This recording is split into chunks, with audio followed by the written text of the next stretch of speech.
Прывітанне ўсім слухачам і гледачам Еўрарадыё. Мы ў жывым эфіры. Пятница. 12:00 по мінскім часе. Мы вярнуліся на летні час, і гэта не можа не радаваць. Да?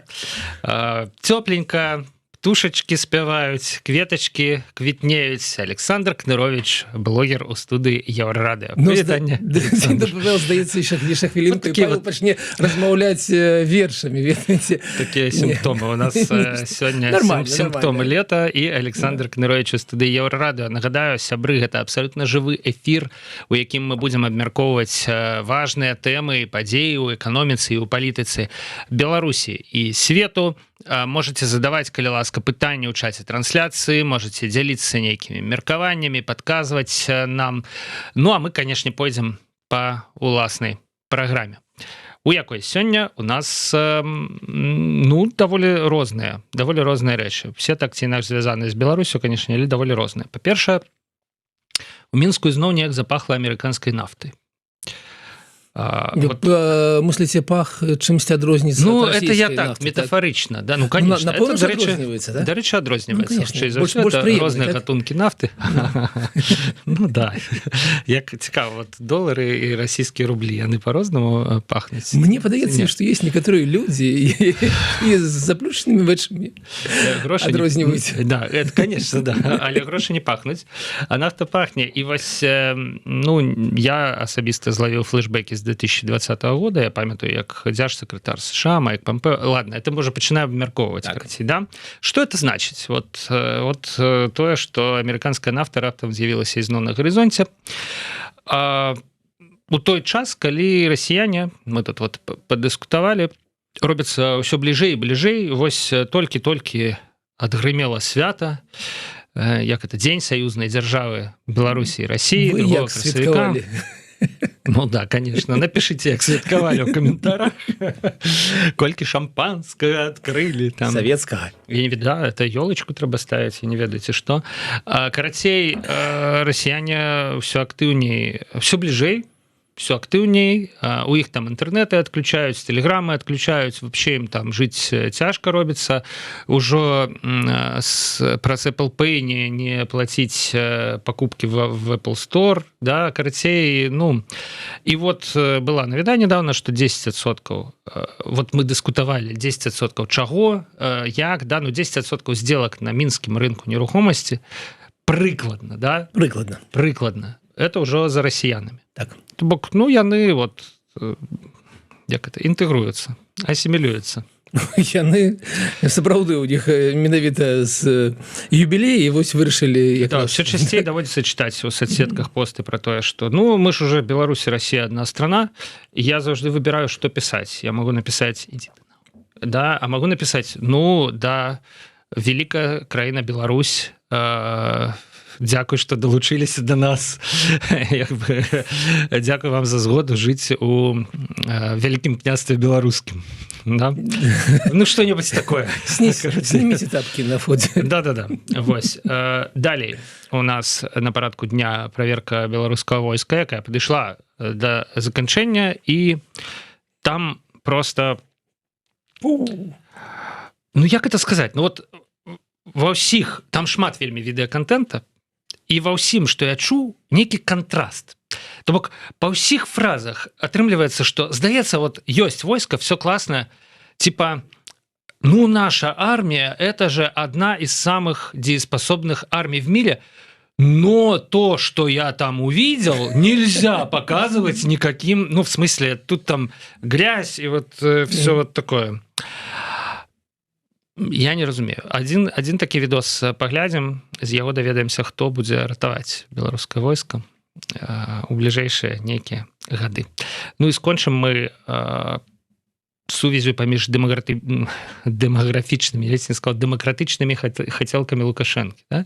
Паміж дэмаграфічнымі хацелкамі Лукашэнкі і скасаваннем платнага аддзялення ў мінскім медуніверсітэце. Я так і не разумею, дастаткова у нас медыкаў ці недастаткова. Адной рукой, адным ртом нам кажуць, што псіх хапае, а іншай рукой скасоўваць платнае аддзяленне застаецца толькі бясплатнае з 5-гадовым размеркаваннем. у медуніверсітэце з гэтым строга.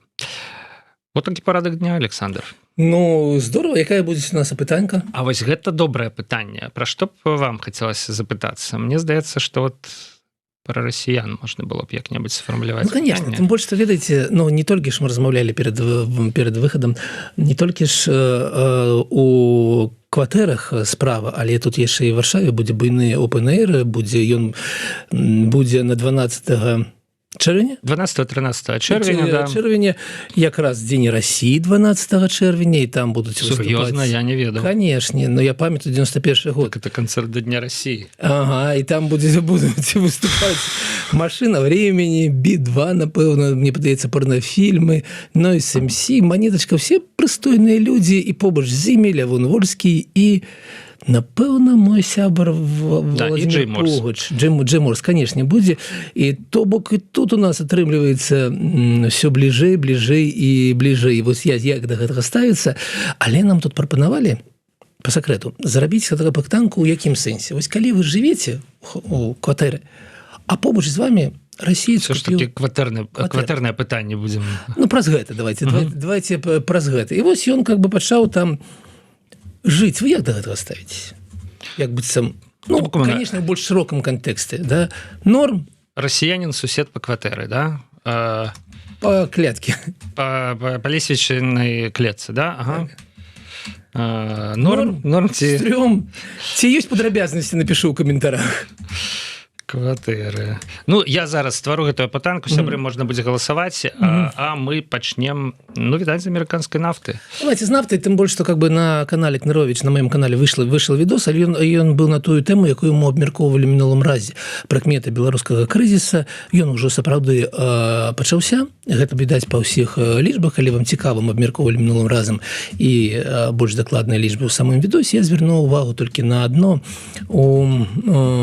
Пачатку гэтага года, на самом пачатку, у студзені, так, больш за каля траціны беларускіх прадпрыемстваў спрацавалі ў страту. Так бывае звычайна ў студзені, таму што, ну, вы ведаеце, што гэта месяц зразу пасля Новага года, святкавання, і там менш працоўных дзён, чым звычайна, і таму тое, што ён стратны для значнай колькасці прадпрыемстваў, гэта норма, цалкам. І агулам па году у нас толькі 13% прадпрыемстваў працуе ў страты, ну, магчыма, гэта вялікая лічба, магчыма, іх павінна быць значна менш, але вось такая статыстыка. Але на што я звярнуў увагу? На тое, што ў студзені 25-го года такіх прадпрыемстваў было толькі чвэрць, то бок 35%, а зараз 25%, а зараз 31%, то бок гэта 6 адсоткавых пункта, то бок больш, чым на 20% павелічылася колькасць гэтых прадпрыемстваў. І гэта, канешне, прыкметы таго самага крызіса, які мы назіраем праз, напрыклад, лічбу мінус 7% у апрацоўчай прамысловасці. Таму, вось, калі вам цікава гэтая тэма, загляніце на мой канал, там, вось, як я кажу, заўжды сцісла ў гэтым разам, это сапраўды сцісла, бо я не жадаў, ведаеце, падгружаць маіх гледачоў шмат якімі статыстычнымі лічбамі, а не цікавымі гісторыямі з эканомікі ці ўвогуле сацыяльнага жыцця Беларусі. Ну так, нафта. Што ў нас з нафтай? З'явілася інфармацыя аб тым, што амерыканцы абмяркоўваюць, магчыма, гэта іх прапанова, у вялікую гэту угоду паміж Лукашэнкам і Трампам уключыць яшчэ і нафту. Цікава, што там як быццам нафта не амерыканская. Цікава, што там як быццам нафта та самая венесуэльская, якая зараз здабываецца, але здабываецца пад кантролем цалкам ЗША. І мы памятаем, што калі Трамп выкрал Мадура, скрал, так, уначы скрал Мадура, тады былі нейкія умовы, па якіх ЗША павінна забіраць вялікую колькасць венесуэльскай нафты. Вось.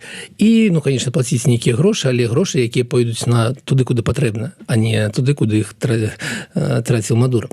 Так вось, з'явілася такая інфармацыя, што гэта будзе абмяркоўваць, і, канешне, як Павел слушна узгадаў, гэта ўжо аднойчы было, калісьці ўжо Беларусь збіралася купляць нафту у ЗША, но ЗША сапраўды буйны экспарцёр нафты зараз.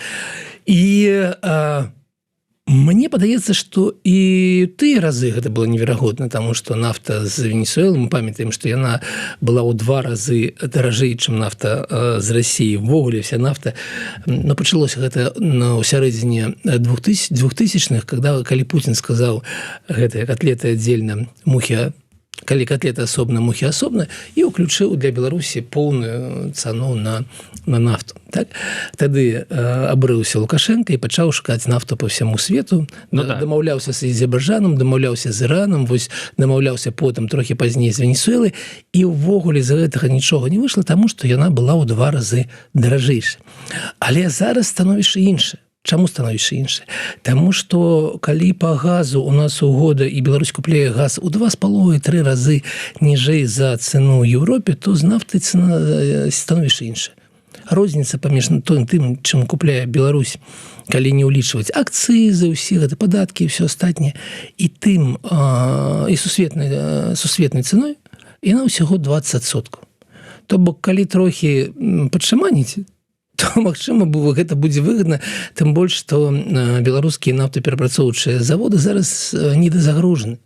Мы ведаем, што яны працуюць там на адсоткаў 20-30 менш, чым працавалі звычайна. То бок, у іх есть вольныя магутнасці, ну і галоўна, у іх няма маржынальных рынкаў, то бок нафтапрацоўчыя заводы працуюць у страты. Ну, амаль у страты. Не працуюць у прыбытак. Так вось, пытанне цікавае, і падаецца, што знешне вось гэта выглядае неяк больш прывабна, чым было раней пры Пампео і все астатнія часы, але зноў стаіць пытанне транзіту гэтай нафты і пытанне Расіі, таму што мы разумеем, што гэта удар па інтарэсах Расіі ў Беларусі. І мы разумеем, што зараз вельмі ўдалае дзеянне ВСУ у Слугі, якая разбамбіла там гэтыя порты, уж не ведаю на які час, на які тэрмін яны будуць спынены, але спынен экспорт 40% расійскай нафты, то бок у Расіі нафты больш, чым завались. Вось, і ў гэты момант Лукашенко, які пачне купляць нафту у амерыканцаў, няхай венесуэльскую нафту, гэта будзе выглядаць як здрада інтарэсам Пуціна. Таму сюжэт вось для мяне выглядае вось так, ён трохі такі фантастычны, і галоўнае гэта не прыбытак з пункту гледжання перапрацоўкі гэтай нафты, гэта другаснае. А вось адносіны Лукашенко з Крымлём, вось тут, канешне, палітычная вось гэтая частка, яна, канешне, галоўная. Сапраўды, калі на гарызонце з'яўляецца амерыканская нафта, гэта амаль заўжды азначае, што вось гэтае вязьмо расійскае на шыі, яно сціснулася крыху больш, чым ужо комфортна цярпець, да, і трэба паказаць Расіі, вось, што магчымая дыверсіфікацыя. Вообще-то мы і не толькі вашай нафтай жывыя, можем вот там купіць, сям купіць, але пагаджуся з Александром, гісторыя з венесуэльскай нафтай цягнецца з 2008 года, гэта 20 прыкладна гадоў. Гісторыя з Пампео з 2020 года, ён прыязджаў, тады казаў 1 мільён тонн в месяц, калі ласка, типа зальём вас амерыканскай нафтай увогуле без праблем, да? Нічым не спынілася, але тады яна таксама ўзнікла на фоне жорсткага абвастрэння стасункаў з Расіяй. То бок гэта реально симптоматично, да? Ну и, конечно, вот то, что история повторяется, вот так вот повторяется, да, американская нафта, российская, там, вот мы цяпер у гэтым таймлайне на моменце, калі ізноў пачаўся нейкі гандаль паміж Мінскам і Крамлём. Ведаеце, што я не ведаю. Я вот нават уявіць зараз не магу. Я бы не маляваў гэты графік вось так. Я бы маляваў гэта вось так, таму што гэта некае кола сансары. Мы не можам выйсці за межы гэтага поля і як быццам прывязаныя паўтараць адно і тое ж, адны ж тыя ж памылкі і ісці па гэтых граблях крок за крокам. Таму, вось Ну вот амерыканскую нафту мы все ж таки хутчэй у Беларусі не пабачым, павінна мы зрабіць такі прагноз. Ну амерыканска-венесуэльскую для мяне это сумесную, так? Да, ну венесуэльская ў прынцыпе ў пэўным сэнсе амерыканская, это ж паўночная Амерыка, паўднёвая Амерыка, амерыканскую глобальную. Да. Ну, так. Вось яна патрэбная як інструмент ціску. Цікава у звязку з чым спатрэбіўся цяпер вот ціск. Як вот вы кажаце, у России нафты сваёй завались, набывай, калі ласка, Беларусь, там перапрацоўвай. А вот і у меня пакуль што няма версій, трэба назіраць. Ну вы ведаеце, как бы тое, што вось мы назвалі трэцяй ці чацвёртай тэмай, тое, што Лукашенко такі быў весь узбударажаны у гэтым у дзіўных гэтых в пагонах 4 гербы на ілбе не хапала яму герба і ввогуле выглядаў як леснік, так, а не генералісімус, так? Ну, ён быў вельмі такі там напружаны, магчыма, пасля паездкі ў КНДР некая цікавая размова была з Пуціным. Дарэчы, згадваю паездку КНДР ледзь не ў кожнай другой сваёй рэпліцы. Ну, міжнародны візіт. Да. Відаць, вельмі шмат там всего абмеркавалі. Можа быць, сапраўды, справа у тым, можа быць, сувязь ёсць з некалькімі нашымі тэмамі. Напрыклад, пра расіян, якія актыўна імкнуцца ў Беларусь, на ПМЖ, як мы разумеем, украінская выведка кажа, што это таксама не выпадковасць і што гэтыя расіяне, якіх рэальна немагчыма спыніць, да? Чалавек прыязджае з грошамі, набывае кватэру, пачынае хадзіць па вуліцах беларускага горада, і хто яго ведае, калі раптам ён адчуе, што яго права размаўляць на рускай мове у Беларусі неяк ушчымілася, да? Неяк абмежавалася. І хутчэй, калі ў Крамлі заявяць, што нешта там у Беларусі крыўдзяць расіян, не даюць размаўляць на рускай мове, трэба іх тэрмінова абараніць. Да? Вось гэтых расіян робіцца ўсё больш, і з аднаго боку яны прыносяць рэальныя грошы, разганяюць кошт квадратнага метра, з іншага боку вось уяўляюць такую гібрыдную пагрозу. Уяўляюць, і, ну, ведаеце, калі мы себе узгадаем некаторыя там лічбы, то па пытаннях, па непытаннях, па этом перапіс насельніцтва, у нас там больш за 80% людзей называлі сябе беларусамі. То бок у нас расейцаў там было меней за 10% заўжды. То бок вось калі лічыць пра апытанкі, то у нас становішча вельмі непадобнае да прыклада там Латвіі ці Эстоніі. Мы практычна монанацыянальная краіна Беларусь. Так, але гэта толькі па крыві, па пашпарце, а вось па уяўленням, па стаўленню да света становішча не такое трохі. Мы ведаем, што па апытанках стаўлення да расійскай агрэсіі, па-першае, ну, калі не ўлічваць тыя, якія так звана нейтральна ставяцца, хутчэй бы ўсё скончылася, да, то вялікая колькасць на баку расійцаў, мне падаецца, там была лічба каля 40%. Ну, 30-40, 36 на баку расійцаў, і там адсоткаў 6 гатовыя былі ісці ваяваць.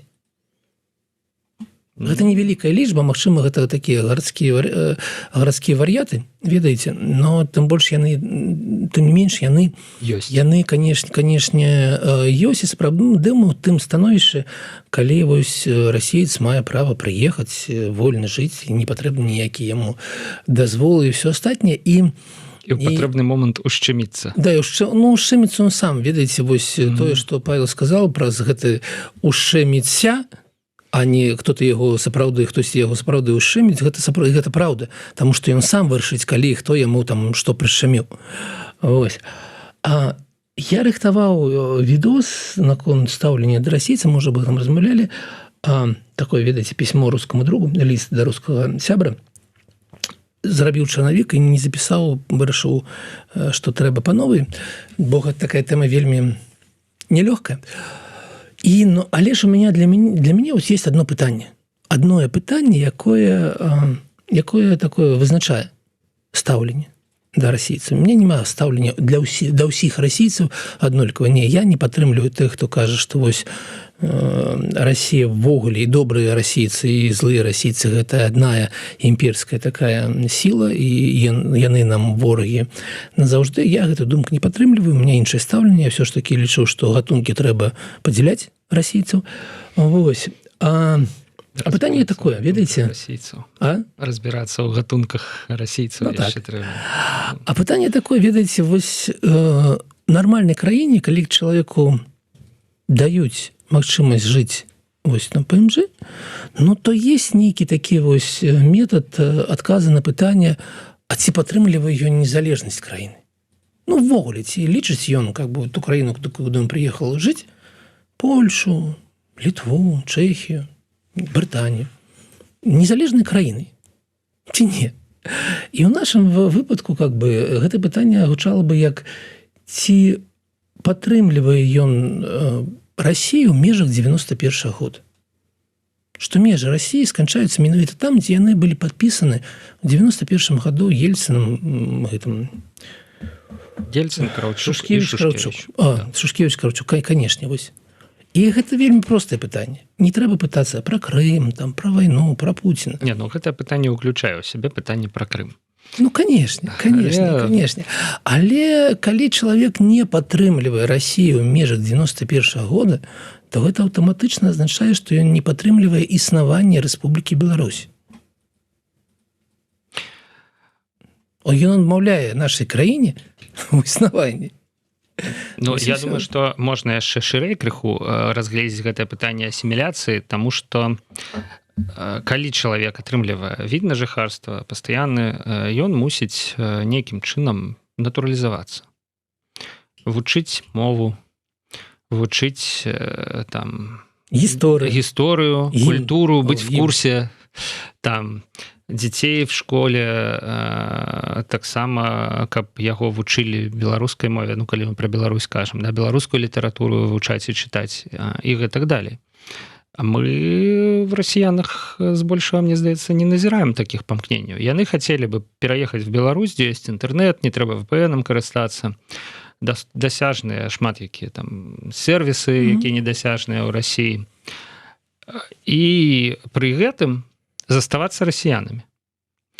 Ну, нейкая панутая, агрэсіўная вот верхушка, не ведаю, ці там з нейкага боку, справа, злева, яны яшчэ і далей, яны яшчэ і сцвярджаюць, што да мы ж адна краіна, уже даўным-даўно, посмотрите, да? Вот, ну, маючы на увазе, што мы уже, это уже все Россия, да? Ну, этих адбітых як бы не берем, але вот як вы кажаце, ну, звычайныя, нармальныя людзі, да? Як яны сябе паводзяць в Беларусі? Яны вучаць беларускую мову? Адзінкі. Яны з задавальненнем глядзяць на тое, як іх дзеці вывучаюць беларускую літаратуру. Не куча постаў пра тое, што это навошта вообще? У сэнсе. У нас же есть хорошая, великая, могучая русская літаратура, да? І так вот, калі мы пойдзем вот под таким чеку, да, то бок падмахнуць под адказ, под пытаннем, падтрымліваю, там, я 91-го года межыць не падтрымліваю, это як бы для галочки можна. Але далей-то мы глядзім просто на жыццё, і ва ўсіх краінах так глядзяць на жыццё мігрантаў. І вот калі мы паглядзім на расійскіх мігрантаў у Беларусі, мы ніякай там натуралізацыі не заўважым. Вот тут вот і пачынаюцца, мне здаецца, пытанне да того, наколькі рускі хороший. Як бы вот ён пераехаў з Расіі ў Беларусь, ці ён хоча пераехаць з Расіі ў Расію толькі получше, як бы, да? Вот, дзе вот нема там такого произвола. К расійцам со знаком якасці. Ну вот как бы... Відаць, ёсць нешта ў гэтых словах, все ж таки, хотя, конечно, штамп абсолютно вар'яцкі. Але ўсё ж таки, Вольскі і Пугач. Вольскі і Пугач на канцэрце хороших русских. Ну, сфармулюем гэта так. Да, причем у один дзень Вольскі, у другі дзень Пугач. Каб не посварыліся. Да, ну мне відавочна, што гэта зроблена, каб падцягнуць... Ну, это чисто маркетинг. Беларусы, мы тут для вас яшчэ і ваших выканаўцаў вот запрасілі, прыходзьце. Я добра ведаю чалавека, які гэта прасунуў. Сапраўды добра. Мы з ім размаўлялі 4 дні таму панядзелак. Чалавекам, які прасунуў менавіта гэта праз арганізатараў гэтага мерапрыемства, бо адразу там не было беларусаў. Але гэта беларусы, якія прапанавалі, што калі мы ўж арганізоўваем такое мерапрыемства, у ім павінны прымаць удзел, паколькі яно ў Варшаве, і беларусы таксама. Але украінцаў я там нешта украінскіх выканаўцаў не бачу сярод выступаўцаў. Ведаеце, украінскія выканаўцы не стануць спяваць разам з машынай времени. А беларусы, значыць, стануць.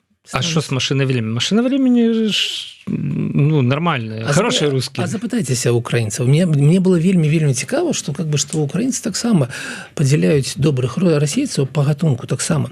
І зусім не з усімі з вось гэтай плеяды расейцаў, якія з'ехалі, якія сапраўды супраць Пуціна і супраць вайны, зусім не са ўсімі яны гатовыя быць побач і хутчэй не гатовыя ўвогуле. То есть адразу не. Я зразумеў, што яшчэ гурт Би-2, конечно ж, пакрыўдзіў у другі дзень яшчэ будзе Би-2. Все ж таки это таксама беларусы, да? Не такія, конечно, беларусы, як вольскі, але, все ж таки наши. Вось. Так вось, мне здаецца, вы кажаце, што не маркетынгавы крок. Гэта не для того. Арганізатары вырашылі, што беларусы ахвотней пайдуць на іх канцэрт, а іх шмат у Варшаве, калі яны у кожны дзень воткнуць па адным беларускім выканаўцам. Я разумею, наколькі я ведаю, гэта было наадварот, і гэта было адмысловае. Бок давялося ўгаворваць арганізатараў, каб яшчэ былі беларусы. Добра тады, што яны зразумелі і пагадзіліся. Бок, канешне ж, гэта можна разглядаць так, як я толькі што сказаў, як спробу просто праэксплуатаваць, да? А можна разглядаць, як пасунуліся далі шматлікім расіянам, якія прыйдуць на гэты канцэрт, паслухаць яшчэ і беларускую музыку. Для мяне, ведаеце, для мяне гэта прасоўванне беларускай культуры на расейцаў. На рускамоўных у шырокім сэнсе, на вузкам на расейцаў, так, каб яны ведалі, што, слухайце, ёсць вольскі. Нехай себе, да. Послухают песни на северо-западном наречии, как говорится, и может кто-нибудь что-нибудь зразумеет. Так ведаеце, вось гэтага паха не нафты амерыканская, а паха беларускай культуры. І ввогуле, ведаеце, вось калі б мы былі больш агрэсіўныя ў гэтым маркетингу, як вы казалі, маркетингу, то бок калі б не хаваліся ў сябе, вось гэта мой плод, мой такі, ведаеце, моя мяжа, і тут не выходзь. А калі б мы наадварот вели себе, слухайце, вот забейте на вашего Макаревича, вот да? Есть. Слухайте вольского расейца. Мне падаецца, было больше сэнсу. Слухайте вольского расейца. Это хороший дэвіз, одна з хороших высноваў з гэтай праграмы. Будзем, мне здаецца, сябры, нагадваю, жывы эфир. Пішыце, калі ласка, свае меркаванні у каментары і галасавалка. Я скажу так, что, конечно, у лидерах пакуль что вариант, что шаман и триколор за стенкой это стрём, 58%, 36% норм, калі без шамана и триколора. То бок, так-то расіян за стенкой норм, але вот калі не пачынае агрэсіўна паказваць, што ён расіянин, да? Ну і напишу свой варыянт у каментарах 6%. Это люди, якія просто хочуць паглядзець на то, як прагаласавалі. Іншае, галасуйце, калі ласка, яшчэ у нас, я думаю, хвіліну 20 на гэта ёсць. Давайте, мы уже зачапілі гэтае пытанне, да, што адбываецца, у чым прычына таго, што Лукашенко ізноў звярнуўся да амерыканскай нафты, пачаў напружваць Крэмль, безумоўна, гэтым. З'ехалі на культурны фактор, асіміляцыйны такі вось з рускімі ў Мінску. Мы яшчэ вернемся да яго, дарэчы, таму што кватэры трэба абмеркаваць і ўвогуле Мінск. Але мне все ж таки здаецца, што стан войска тут першасная важная рэч, і папрашу зараз паказаць відэа. Ведаеце, 1,5-хвіліннае відэа, у якім проста ёсць усё. Мне яно было цікава менавіта тым, што яно пачынаецца з абсалютна неваенных людзей. Оказывается, яны маюць некае таксама, мусяць мець таксама нейкае дачыненне да войска, а сканчаецца яно ўвогуле тым, што Лукашенко яшчэ да СВО, як ён кажа, да, нешта ведаў. Вот все ж таки менеджерскі і прародскі талент галоўнакамандуючага, да, вот это вам не хухры-мухры. Да, вось давайте паглядзім і я думаю, вы зразумееце, пра што я кажу. И премьер-министру, и председателю Национального банка надо серьезнейшим образом перестраиваться тоже. Потому что спрашивать мы с них можем, но кое-где были такие единичные случаи, когда командиры говорили, а пусть президент узнает, что у нас техника там не готова, что там что-то развалилось, там что-то не так, что надо обновлять постоянно технику. Это правда. Надо обновлять. И когда я был в Корее, вы знаете, люди живут небогато. Но как они работают? Как они работают? И разговаривая с Ким Чен Ыном, я говорю, слушай, ты это понимаешь, что это дорого? Конечно, говорит, понимаю. Но, говорит, у меня нет другого выхода. Надо защитить землю. Поэтому нам надо думать о том, как нужные средства выделять на новое, особенно новое, нужное для нас вооружение. То, что у нас Минобороны, начальники не думают о этом, я в этом убедился еще, когда разбирались до СВО. Когда мне на миллиарды долларов предложили закупать самолеты, вертолеты и прочее. Когда я сказал, ребята, самолет и вертолет – это 1-2 часа боя. И какого боя? Поднялся, сбили. Сегодня реальная действительность доказывает это.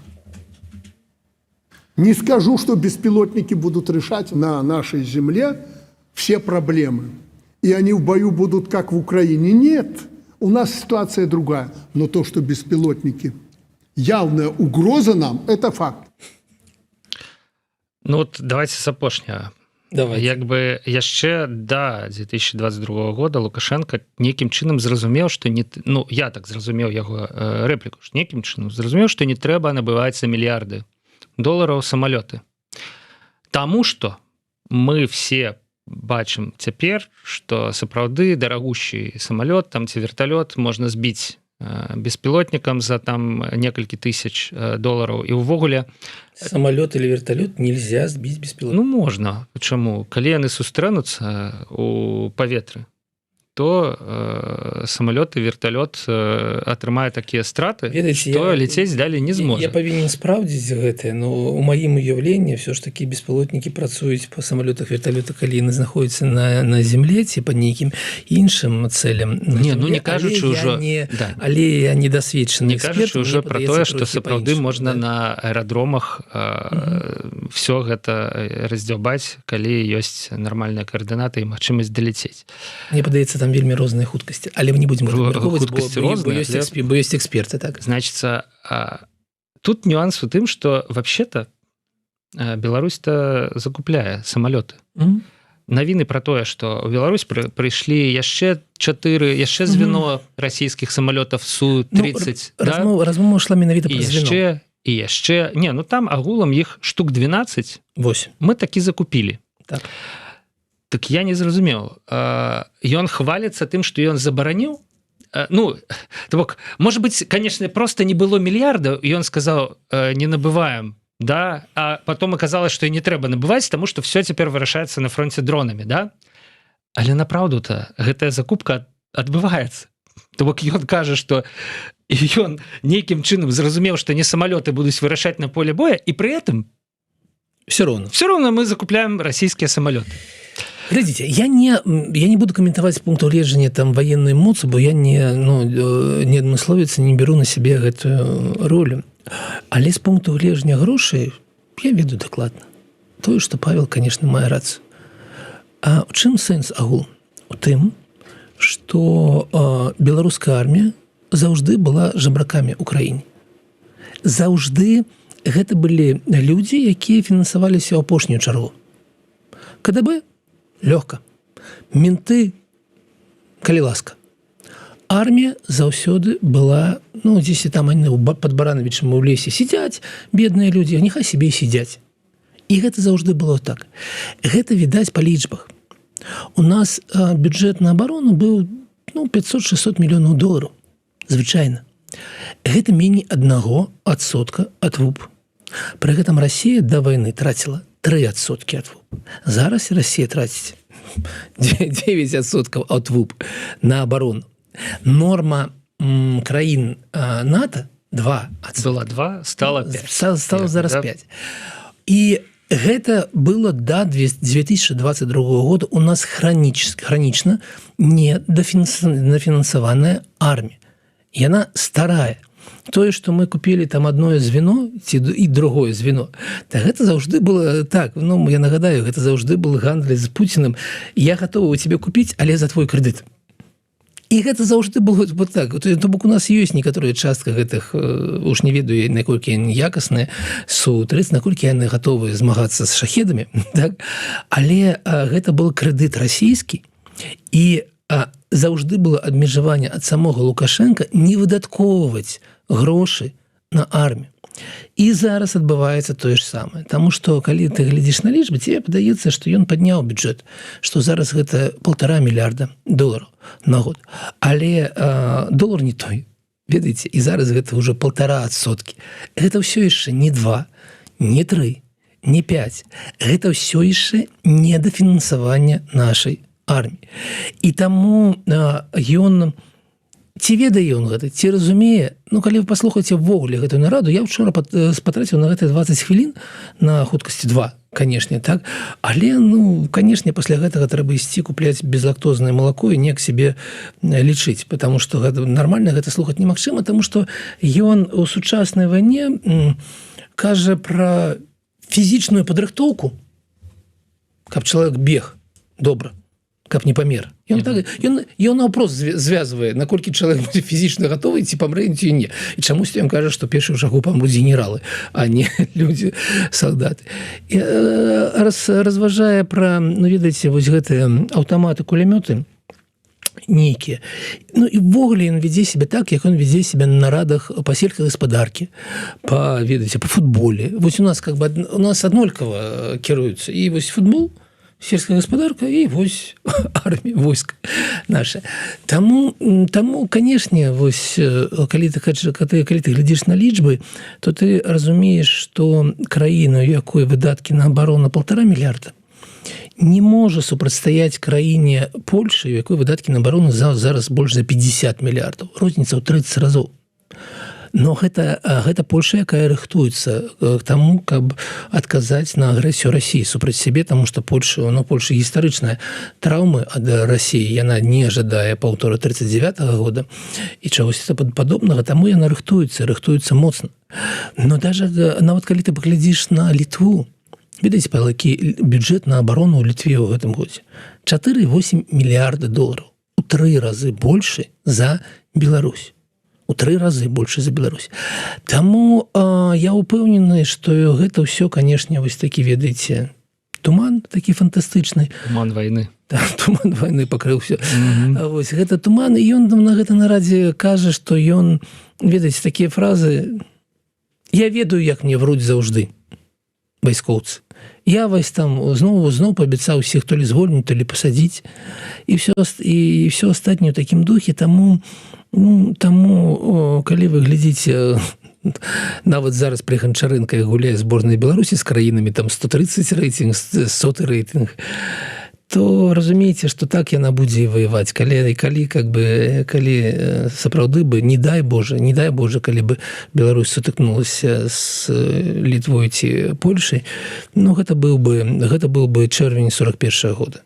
Гэта была бы сапраўдная катастрофа, таму што высветлілася бы, што мы ні к чаму не гатовы, што гэта ўсё прафанацыя. Ну, вось цікавае адкрыцце з гэтага відэа для Лукашэнкі. Трэба паехаць было ў Паўночную Карэю, каб зразумець, што тэхніку трэба вайсковую абнаўляць час ад часу. Ой-ой. Аказваецца, калі ты паставіў в 68-м годзе БМП в гараж, то в 2026 это БМП уже, магчыма, не поедзе нікуды. Як ты уже не доглядай там за ім. І гарантыі, што за ім даглядалі 50 гадоў, як бы нармальна, нема. Да?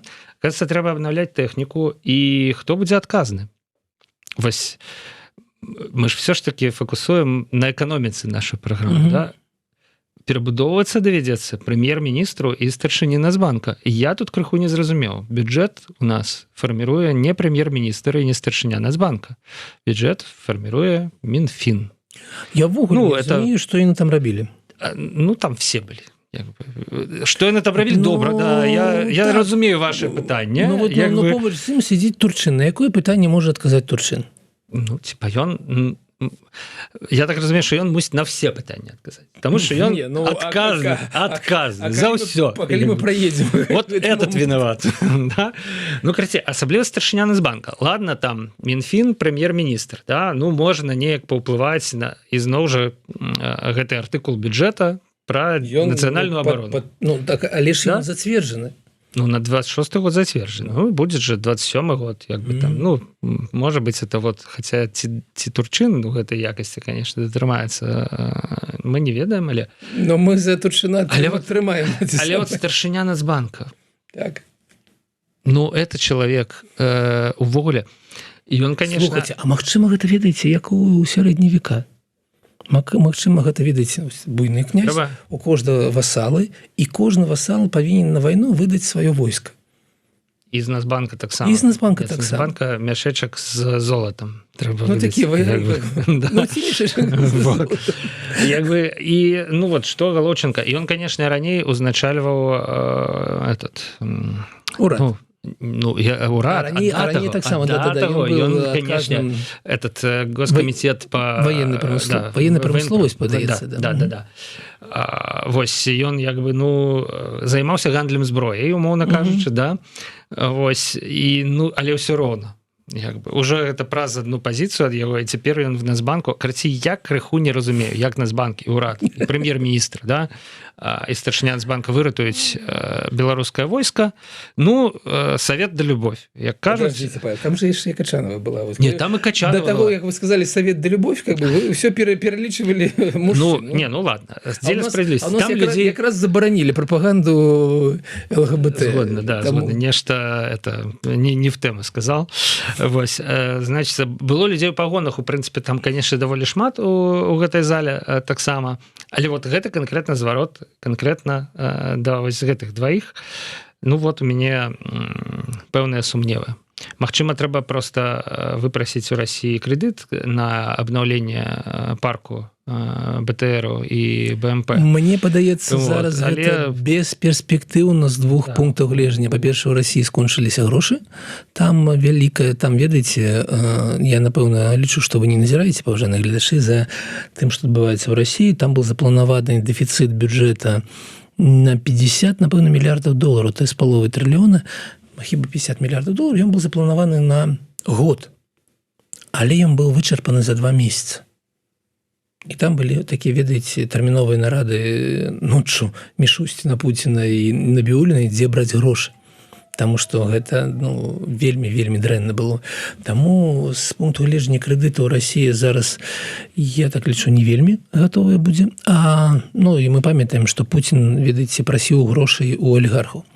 Гэта сапраўды праўда, пасля там нарады ён збіраў блізкіх да сябе алігархаў і прапанаваў ім скінуцца на СВО, як яны кажуць, на вайну. І два там з некалькіх адразу сказалі, так, мы гатовыя. Разумеючы, што лепей зараз дэманстратыўна пагадзіцца. Так. Больш бонусаў. Таму, па-першае, Расіі няма зараз такіх грошай, каб фінансаваць Беларусь, а па-другую, у Расіі все, што яны робяць, яны адпраўляюць в Украіну. То бок нам просто няма чым дапамагчы з ваеннага пункту гледжання Расіі, Беларусі. Калі б у них нешта было, напэўна, справы на Украіне шлі бы нейкім іншым чынам. Таму можна, канешне, але таксама канфігурацыя пакуль не зразумела. Вось. І апошняе, што у нас засталося, это Мінск. Значит, Мінск, про які Лукашенко днями сказав, що він, ізноў, не гумовы, паўтарыў, да? Што трэба все ж таки неяк, ну, там традыцыйны плач Ярославны, падымаць вёску, ўжо 30 гадоў падымаецца вёска, ўжо 30 гадоў Мінск не гумовы, але вось калі мы паглядзім на дэмаграфічную статыстыку, якую мы абмяркоўвалі, дарэчы, у мінулай праграме, все в области минус 8, минус 9, минус 11 тысяч человек за год, Минск минус 1600. Мінская вобласць минус 1600. То бок відавочна, што па-першае, людзі едуць, працягваюць ехаць з абласцей у Мінск, што не дае насельніцтву Мінска зменшыцца прапарцыйна іншым абласцям. А па-другое, тое, пра што сёння, ўласна, кажуць, медыцына ў Мінску, абслугоўванне медычнае людзей, яно, ну, відавочна з гэтай статыстыкі лепшае, чым у рэгіёнах, дзе памірае па 11 тысяч чалавек. Тут памірае 1600, нагадаю, да? Ну, вось, гэта не, зменшаецца, не напрост звязаны. Зменшаецца. І якраз з гэтага сёння Лукашенко пачаў, адкрываючы новую паліклініку ў Мінску, ён кажа, ну, не, это хлусня, что вот вся лепшая медицина у нас концентруется в Минску. Не, это мы быццам бы не в Минску открываем поликлинику, а, ну, я не ведаю, акушерский пункт у Калинковичах, да? Гэта на фоне, дарэчы, навінаў пра просто лавінаобразнае закрыццё самых розных фельчарскіх пунктаў, акушэрскіх пунктаў, недахоп дактароў у раённых лекарнях, з якіх цяпер людзей з сур'ёзнымі праблемамі адпраўляюць у абласныя, таму што там спецыялісты засталіся, яшчэ дзякаваць Богу, а вот у раённых лекарнях уже не засталіся, да? Але чарговая паліклініка открываецца ў Мінску, и при этом кажется, что нет, мы не концентруем всю лепшую ахову здоровья у Мінску. Ну, то бок, рабі одно, кажы супрацьлеглае, спадзявайся, што ніхто не заўважыць. Я так разумею, ну, я чамусьці заўважу. Я не ведаю, як там... Вот все гэтыя людзі, вся эта масоўка, якая вот стаяла навокал і слухала гэта, вот, ну, мне чамусьці вот відавочна некае разыходжанне. Ну, вы можете тым, што ёсць, себе чалавек, тым, што кажется. Які ў гэты момант скажа пагод. Вось. Ну і цытата Александра, якую вы мне скінулі перад стрымам. Да, зараз я знайду и зацитую. Видоса еще нема. Давайте прекратим ныть и плакать, что у нас людей не хватает. Мне очень хочется, чтобы в Беларуси все было качественно и красиво. Людей у нас хватает. Надо выстроить систему так, чтобы те люди, которые есть, могли работать и зарабатывать, и обслуживать население. Вот вы мне навошта гэтую цытату скінулі. Якія у вас думкі, калі вы... Слухайце, ну, і мае думкі такія ж самыя, якія пра армію, тым больш, што вось гэтая цытата і гэты выпадак дае мне магчымасць зрабіць наступнае відэо, менавіта пра врачэй, менавіта пра вось дактароў, пра тое, што у нас з гэтым адбываецца, таму што мне ляжыць матэрыял вельмі цікавы, больш грунтоўны, чым наша размова тут у студыі, які датычыцца таго, што адбываецца менавіта у глыбіні.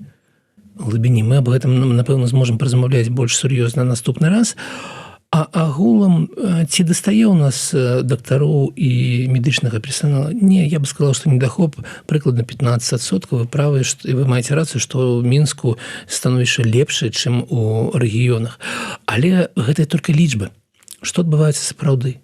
Сапраўды выпадкі, калі чалавек адразу после медуніверсітэта накіроўваюць кудысьці в раён, і ён там з'яўляецца адным доктарам, а ён не можа, ну, у него павінна быць практыка, ён павінен быць гэтым інтэрнам нейкі час, ён не можа ўжо кагосьці лічыць, але яго стае, ну, ты ж доктар, ты ж скончыў універсітэт, ну, ідзі лічы. Всіх і ад всего. Всіх ад всего. А выпадкі, калі людзі, ведаеце, ну, умоўна кажучы, конечно, умоўна, ён гінеколог, а не хапае кардыолага. І вось раней гэта было бы навучэнне некалькі гадоў, напэўна, з адной спецыяльнасці на другую, таму што гэта, ну, ведаеце, як розныя рэчы. Так? Але зараз у нас прапісаны такія стандарты, што чалавек мае магчымасць прайсці там паўгода перападрыхтоўкі без адрыва да працы, але прыступіць да выконвання сваіх абавязкаў ён можа да таго, як прайшоў гэтую перападрыхтоўку. То бок вось гінеколог стаў кардыолагам і ўсё. І таму вось за гэтымі лічбамі недахоп там некалькі 15%, напрыклад, хаваецца значна больш сур'ёзная праблема. І таму, ну і галоўнае, самае галоўнае, ведаеце, калі Азаронак кажа, у нас новая эліта, гэці настаўнікі і дактары, ну, потым ты глядзіш статыстыку і бачыш, колькі зарабляе гэта новая эліта. Заробак у Беларусі у медычнага персанала на 20% ніжэй за сярэдні. Калі ты паглядзіш на тое ж самае, колькі зарабляюць дактары ў Польшы, ты высветліш, што там, ну, адсоткаў на 30 в сярэднім больш за сярэдні заробак. Я ўжо не кажу, сколькі зарабляюць людзі, у якіх такая вузкая спецыялізацыя. Хірургі, гэта тысячы і тысячы еўра штомесяц. І гэта за 8-часовую гадзінную смену. Не за 3 нагрузкі, а за одну нагрузку. І таму гэта бюджэтная, ну, ведаеце, настаўнікі, дактары, гэта аснова будучыні Беларусі. Але гэта бюджэтная сфера, яна жабрацкая, такая жабрацкая, як была армія раней. І гэта галоўная праблема, якую павінна вырашаць, але такімі метадамі, канешне, мы нічога не вырашым, будзем хавацца за лічбамі і будзем далей дэградаваць. І, канешне, тое, што згадаў Павел, то, што набор платны зусім скасавалі ў медычным універсітэце, што там засталася толькі бюджэтніка, гэта азначае прывязанасць да працоўнага месца некалькі гадоў пасля. Гэта, канешне, гэта вялікі сімптом таго, што адбываецца. Того, што людзей насамрэч не хапае. Так. То бок тая самая сітуацыя. Кажы адно, ну, а робіцца іншае. Можа быць, ніхто не заўважыць. Александр, час нам сканчаць наш стрым, а пытанку завяршаю. Стром 63%. Нагадваю, пытанка была пра расіян за сценкай. Так, я нешта яе закрыў, завяршыў, і яна закрылася. Ну, карацей, я паспеў вам сказаць, што 63% лічаць гэта не тым, што яны хацелі б бачыць за сваёй сценкай. Я маю на ўвазе суседа расіяніна. А вось, 32% норм, калі без шамана і трыкалора, то бок жывеш, расіянін, жыві, проста не выпячвай сваё нутро. Вось. І 5% просто захацелі паглядзець, адказаць і напісаць свой варыянт у каментарах. Так што, ну, 63%. Перамога ў першым туры. Як бы сказаць. Ну, так. На гэтым завяршаем. Александр Кнарович быў у студыі Еўрарадыё, Павел Свердлоў працаваў пры мікрафоне. Сябры, да пабачэння. Да пабачэння.